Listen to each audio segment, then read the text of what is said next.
akan dapat pelbagai subjek, yang mana dalam pelbagai subjek tu kita akan membuat persamaan ataupun connecting the dot. Yang mana connecting the dot tu kita akan membuat satu the big idea dan assertion question. Okey, jadi mencari standard kandungan untuk kita selaraskan supaya kita dapat satu big idea. Dari saya dong. Saya geografi dah. Okey. Apa kata kalau kita pilih tajuk berkenaan dengan tenaga? Okey, tenaga. Standard kandungan ni? Standard kandungan, sebab dalam geografi kita ada dua bab yang menyentuh tentang tenaga, iaitu bab 6 dan bab 7 dalam geografi, iaitu kepentingan bentuk muka bumi, dan bab yang ketujuh iaitu saliran. Dua bab tersebut sentuh tentang hidroelektrik. Ada kaitan dengan bab-bab lain, dengan subjek lain? Kalau bagi sains, bab tu berkaitan ke elektrikan dan kemagnetan lah. Boleh dikaitkan lah untuk kaitan yang tadi, tajuk yang kita pilih. Ada sebut elektrik lah kan? Ya. Itu dalam ST mungkin boleh ni lah. Mungkin boleh dia gunakan pengiraan berita elektrik dari segi voltan dan juga arus elektrik. Dari segi penggunaan standard kandungan lah 1.1 pelaraian dan juga 3.2 lah kot, iaitu menggunakan struktur kawalan pilihan lah untuk program item. Yang menarik lah. Boleh kot. Okey, kalau untuk bahasa Inggeris ni, untuk syllabus form 3 ni memang kita ada theme environment lah. So memang relate lah dengan topik tenaga kan. Lepas tu lebih spesifik topik dia tu love to nature lah. Lebih idea dia. Okey, saya rasa sesuai juga tajuk tadi, tenaga kan?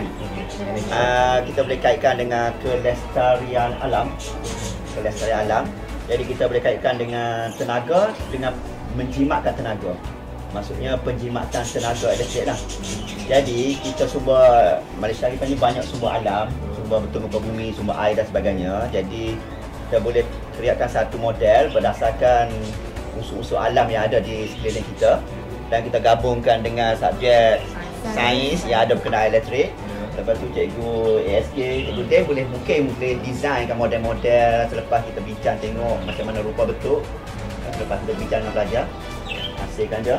Kemudian bahasa Inggeris ada kaitan dengan alam kita.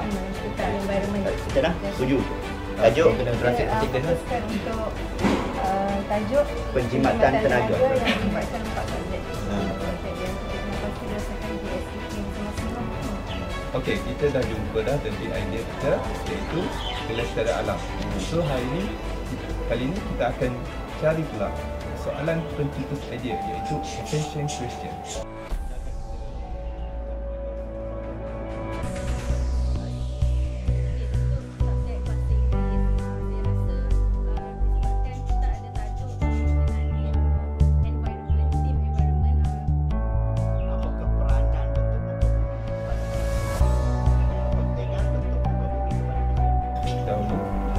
Baca soalan-soalan yang pertama, iaitu yang pertama, how to Where the water come from. where the water come from. Yang kedua, How to take care the environment untuk subjek English. how to take care the environment. Yang apakah ketiga, kepentingan bentuk muka bumi. right. Yang keempat, Bagaimanakah cara kita menggunakan sumber jadi yang ada. Minggu lepas cikgu ada cerita kat kamu, kita akan hasilkan satu produk PL kan? Kami telah memilih tajuk berkenaan dengan kepentingan ada kaitan dengan tajuk kepentingan sungai, tanah tinggi, tasik dan saliran. Okey Afiq, Fahan dulu, Fahan. Okey Fahan, agak-agak kamu apakah kepentingan tanah tinggi? Kepentingan tanah tinggi bagi pelancongan, untuk pelancong luar datang melancong ke negara kita. Okey, bagus, tepat jawapan. Okey Afiq. Okey, saya itu kepentingan lain bagi tanah tinggi, dia boleh dijadikan satu tempat jana kuasa hidroelektrik untuk menghasilkan tenaga elektrik kepada seluruh bandar seperti yang ada sampai sekarang ni. Pangan Kenyir di Terengganu, Pangan Temenggor di Perak dan Pangan Tenggoh di Perak. Okey, kemas jawapan dia. Tahniah. Okey, kita ada dua jawapan, iaitu satu pelancongan, satu Empangan empangan untuk hidroelektrik. Kemudian kita tengok kepentingan yang kedua bentuk muka bumi, iaitu saliran. Satu, agak-agak apa dia? Untuk pertanian. Untuk pertanian. Zati? Untuk dijadikan kawasan empangan untuk menjana kuasa hidroelektrik. Selain itu, empangan juga boleh dijadikan sebagai kawasan perikanan air tawar.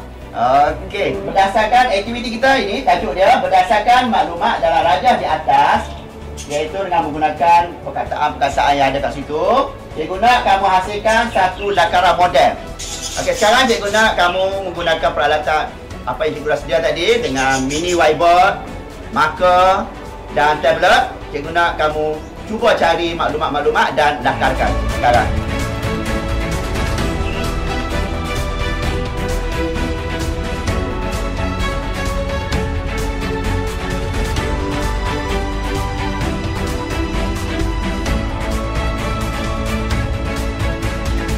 Okey, dah siap. Sekarang kita present Ini model yang kita orang nak buat.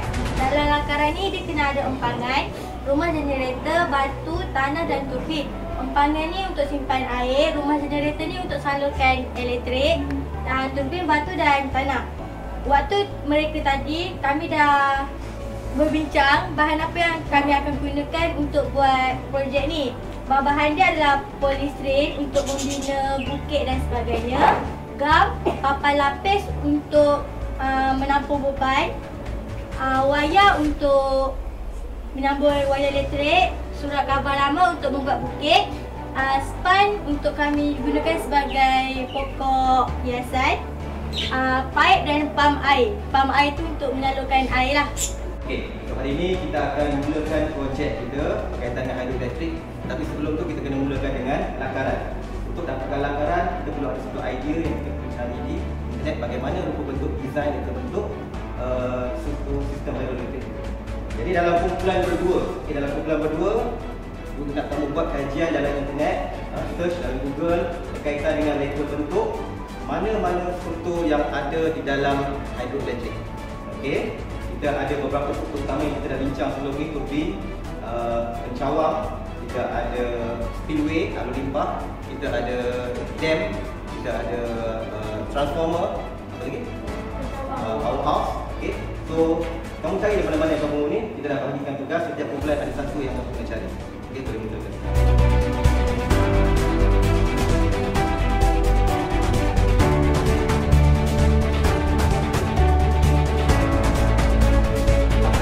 Gunakan kemahiran yang kamu ada. Sebagai jurutera, kamu kena ada kemahiran untuk melakar. Lakaran ni tidak menggunakan pembaris freehand. Okey, boleh gunakan lakaran berdasarkan image foto yang kamu ada di dalam freehand. Jangan guna pembaris.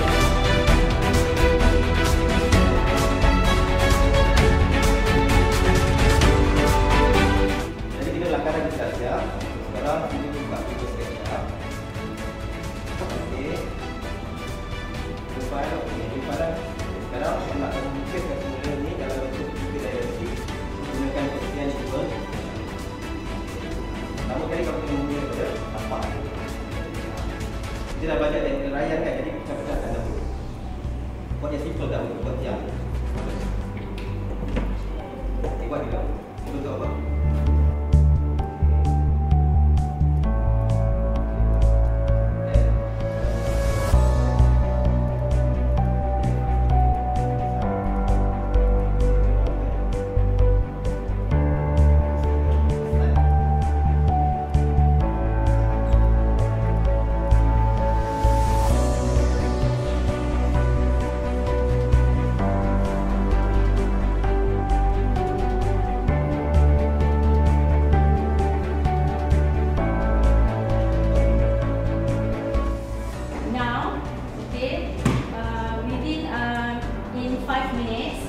I want you work in pairs, okay, to find the information about the hydroelectric process. Okay, before we continue the step, okay, I want to ask something. Okay, do you know how to take care of the environment? I think I know. Yes. We must do a camping. Okay. Another answer? Yes, exactly. We can also use the natural resources. Okay, can you give me an example? Such as water, Okay, good. What else, class? solar energy, Okay, solar energy. Okay, very good. So, okay, Izati's answer just now, okay, it can make us, okay, to use what, class? Okay, natural resources, okay. For example, water. So from the water, yes, very good. We can use we can produce the electricity, okay. Can you give me the example of the project? Yes, very good, Azatina. Okay, hydroelectric process. Okay, in 5 minutes, I want you to work in pairs. Okay, find the information or any article or simple essay. Okay, about the hydroelectric process. Okay, using Google. Okay, you can do it now.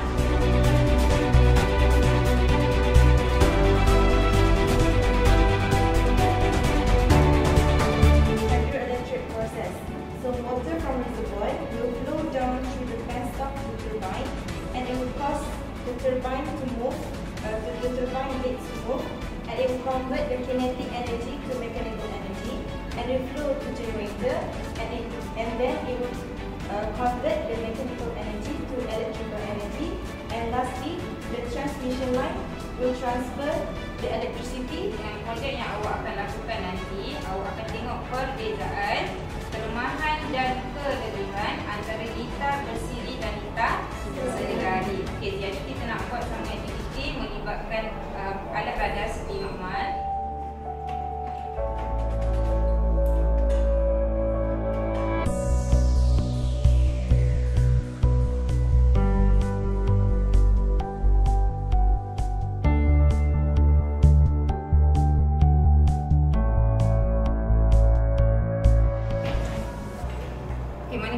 Kumpulan kedua, saya pilihkan untuk kumpulan ni sambungan melibatkan emitter. Awak nak tengok beza arus bagi litar bersiri dan sedari tadi. So nanti awak akan nampak kelebihan dan kekurangan litar yang ada. Okey, boleh?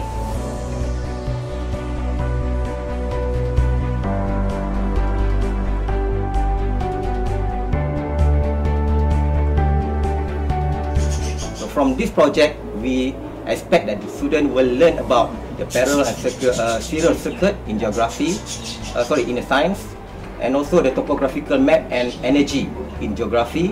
And they also learn about how to calculate the voltage and the current using the Python programming code. And of course, they use the English language as the presentation language. Okay.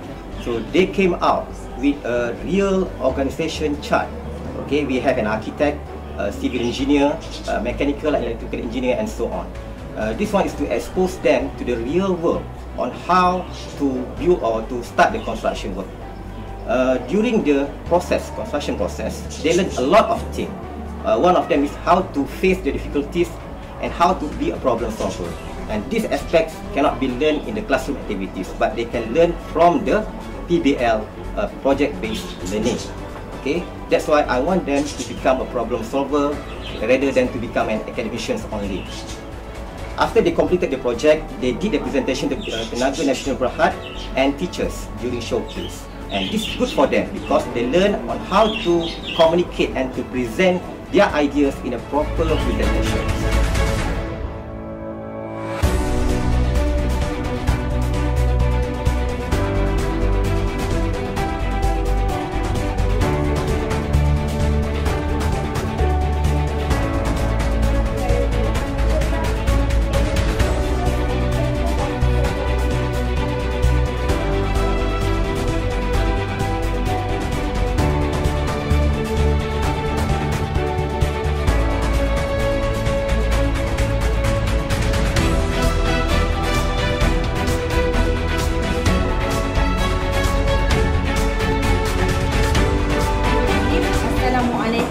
Very good afternoon.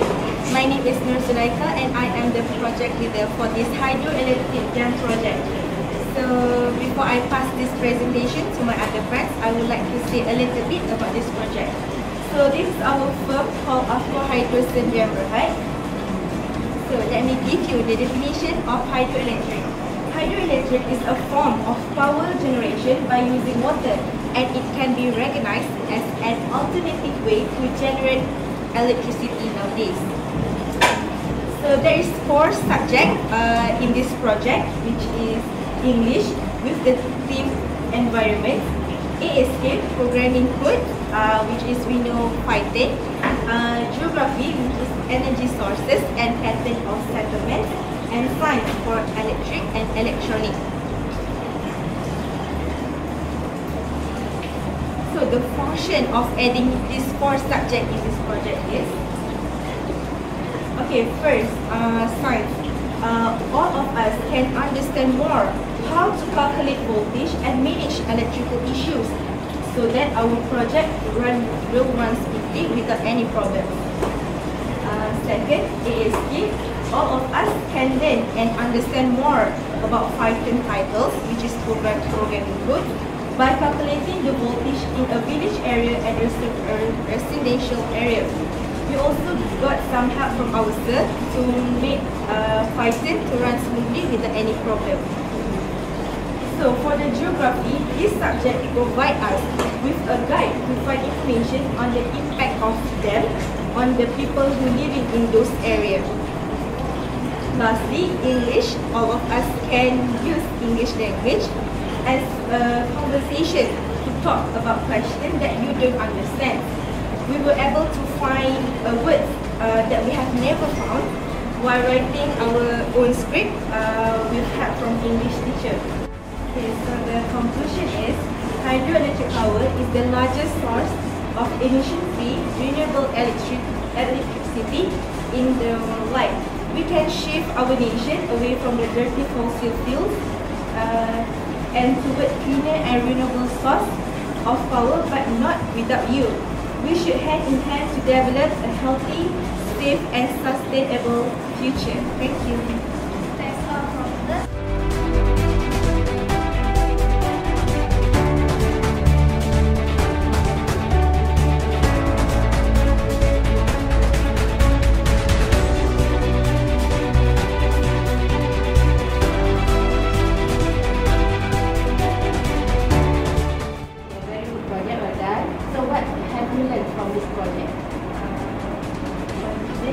Based on our state C, which is first, we learn from critical thinking, so we know how to solve the problem, like the leakage and also the electrical issues.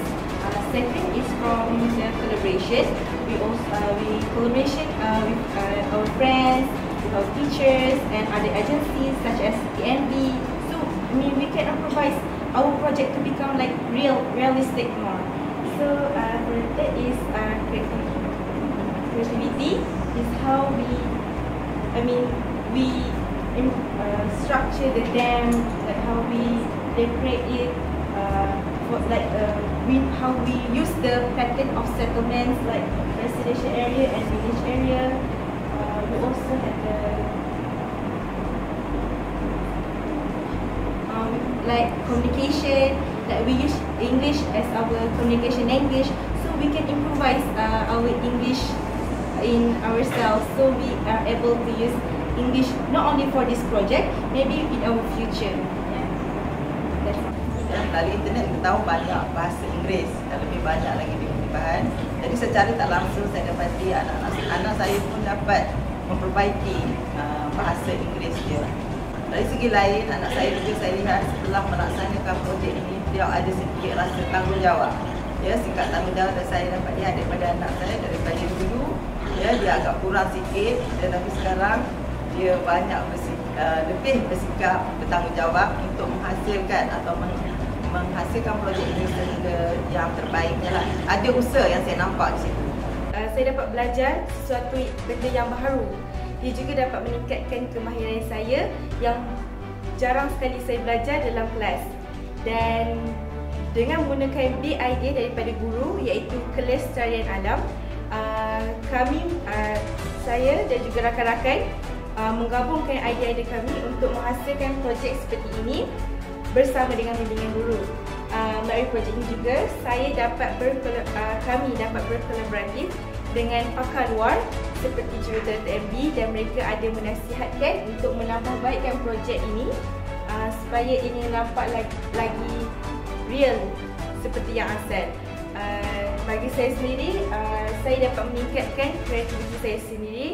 Saya dapat menjana idea yang lebih kritis dan ini juga dapat menambahbaikkan komunikasi saya dalam bahasa Inggeris. Kebetulan saya telah pun membuat projek hidroelektrik. Kemudian apa yang saya sangat membanggakan ialah dari segi pelajar ini rupa-rupanya dia boleh mengeluarkan ataupun mengaplikasikan problem solving, contohnya kebocoran dan sebagainya, dan kita dapat lihat kesungguhan pelajar itu untuk menyelesaikan masalah tersebut dan hasilnya sangat mengagumkan. Yang kedua ialah dari segi komunikasi, di mana sekumpulan pelajar yang saya tak jangkakan bila mana kita melakukan showcase PBL ini, pelajar tersebut dapat mempersembahkan, dapat menjawab soalan secara spontan. Inilah yang saya rasa sangat berharga dan pada saya projek PBL ini patut diteruskan untuk memberikan pengalaman yang lebih luas kepada semua pelajar dan juga guru. Fokus PBL KMR SMK Batu 4 adalah untuk membantu guru merungkai dokumen standard kurikulum dan pentaksiran iaitu DSKP dalam mencari persamaan dalam pelbagai subjek yang telah diterapkan di sekolah. Dari situ terbitlah the big idea dan essential question daripada kalangan guru SMK Batu 4. Harapan saya selaku penyelaras PBL KMR di sekolah SMK Batu 4 ini agar pengetahuan KMR ini dapat membantu guru dan untuk bersedia dalam menghadapi revolusi industri 4.0. Apabila kita melihat fokus gerak kerja yang berbahagia Datuk KPPM kita pada tahun 2017, ya, projek based learning ini boleh kita lihat kedudukannya di bawah kualiti kemenjadian murid di mana pentaksiran melalui bilik darjah. Dan pada tahun 2019 pula fokus gerak kerja KPPM kita, ya, amalan naratif baru amalan pendidikan ini, kita dapat lihat bahawa pelaksanaan projek based learning ini boleh dimasukkan dalam sub naratif yang pertama. Di SMK Batu 4 kita hanya menggabung jalinkan 4 subjek sahaja dalam melaksanakan pembelajaran berasaskan projek ini. Okay, bidang fokus yang telah kami pilih dalam menjana pintas sekolah ialah PAK 21, iaitu yang menekankan kolaboratif, komunikasi, kreatif dan juga kritis serta nilai. Di mana kaedah yang kami gunakan dan kami pilih untuk menjayakan pintas kami ialah pembelajaran berasaskan projek, di mana kami merasakan projek kaedah ini dapat mencapai 6 aspirasi murid seperti mana yang dihasratkan oleh dalam Pelan Pembangunan Pendidikan Malaysia.